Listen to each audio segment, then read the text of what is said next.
Hello, everyone, and thank you so much for tuning in to today's blog. Today's topic is the top 10 cognitive distortions.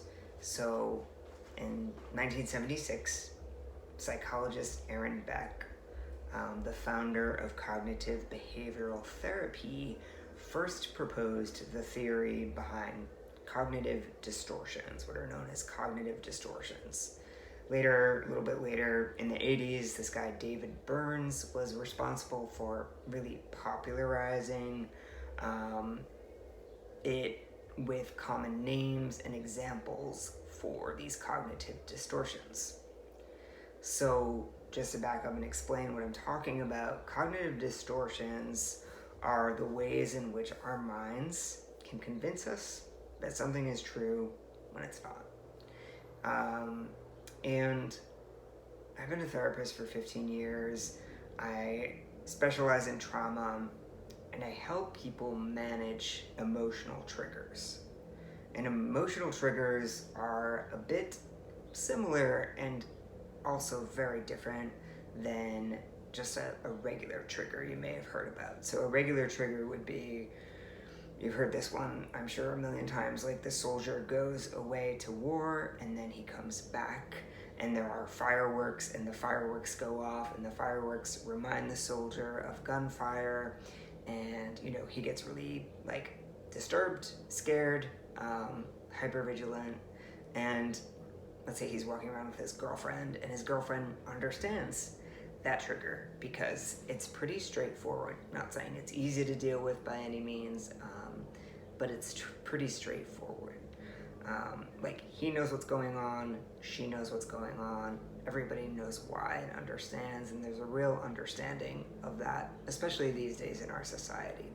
Whereas an emotional trigger or an emotional flashback, we can use those synonymously, is kind of the difference between a scary car crash in childhood and childhood itself. So this is more like not getting your emotional needs met, neglect, emotional abuse, like dating a narcissist or an emotional abuser, and if that's the initial earthquakes, emotional flashbacks would be sort of the aftershocks of that. Basically, the past becomes present.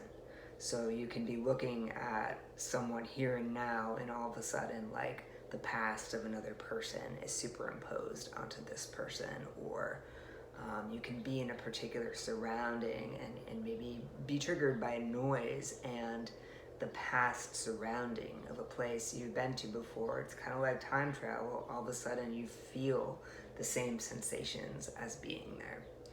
That all being said, for 15 years, I have been utilizing the top 10 cognitive distortions for people that I'm working with who have PTSD and who have complex trauma, because what I've noticed over time is that when someone is in an emotional trigger, these top 10 distortions really, really seem to amp up. And so my hope is this video can kind of shed some light onto what all of this is, and also you can use this as a reference point, perhaps when you're in an emotional trigger or flashback, or have just been in one, or have a partner or a friend who's dealing with something like this. So, top 10 cognitive distortions. First thing to explain is this is the top 10. This means these 10 things are things that the majority of us humans can deal with under just regular stress and duress. And as I said, in my experience, these things get really heightened in times of emotional triggers and flashbacks. So in no particular order, we're going to start at the top. So here we go. The first one is all or nothing thinking. So this is basically black and white thinking, polarized thinking. You'll look at a situation as all good or all bad, success or failure, without leaving room for gray area. That's the first one.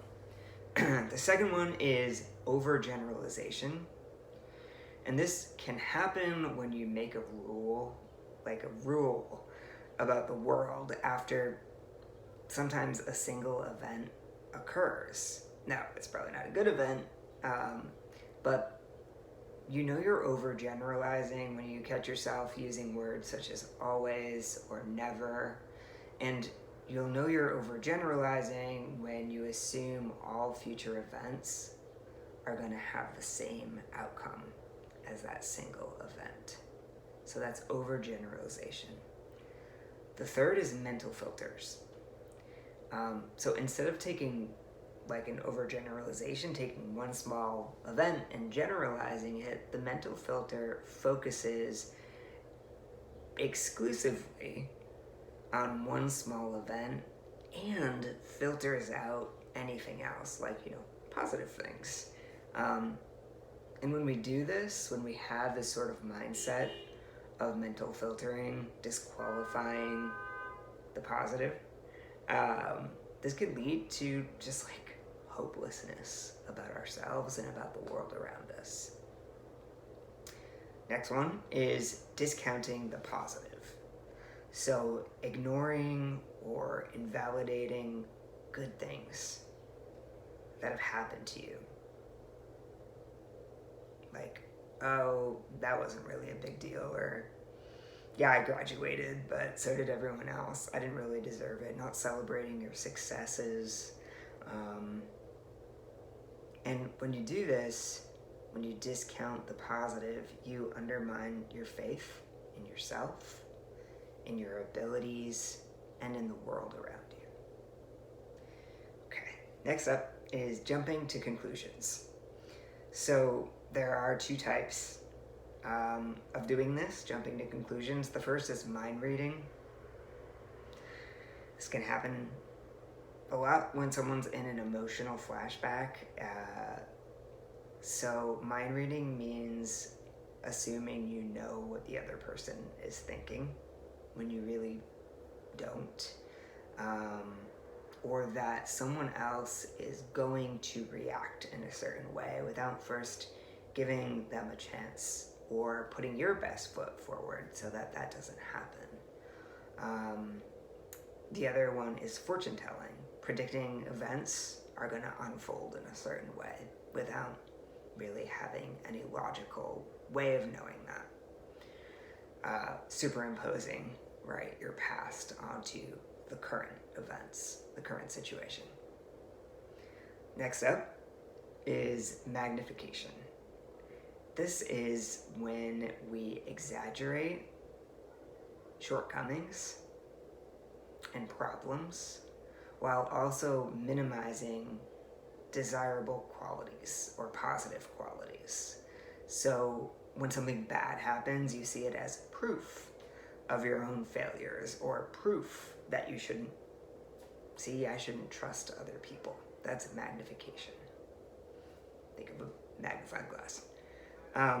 Next is emotional reasoning, and boy is this a big one for an emotional flashback. This one, the best way to describe this is like, I feel this way, so it must be true. I feel triggered, or I feel hypervigilant, or I feel distrustful, so I can't trust you. When there's no real logical reason for this. It's emotional reasoning.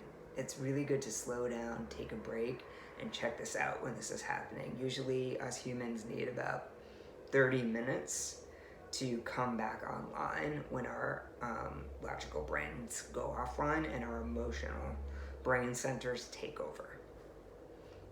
Next up is should statements. So I'm going to start with an example on this one. Someone's learning the violin and they make a mistake. And they say to themselves, I should be further along. I shouldn't have messed up. I should be better than this. And when we talk to ourselves in these ways, it actually leads to guilt, avoidance, and not being successful with something, which is the opposite of what we really want here. So something to be aware All right, we're on number 9. I know that because there's 2 left. And number 9 is labeling. Labeling means making a judgment about yourself or another person, seeing someone as like a jerk or a bigot or an asshole, rather than seeing someone maybe not shine in their brightest light, or seeing someone's poor behavior. We label them. You can find this a lot on the internet. And last, we have personalization and blame. This is a distortion whereby you entirely blame yourself or someone else for a situation that, like, in reality involved a lot of external factors or just wasn't entirely in your control. So these are the top 10 cognitive distortions. I hope that you watch this again and again, or whenever you feel like you might be kind of in the upside down or the down under, or feeling emotionally flooded. And I hope it does prove to be a helpful resource for you. Thank you so much for watching. Take care, everyone.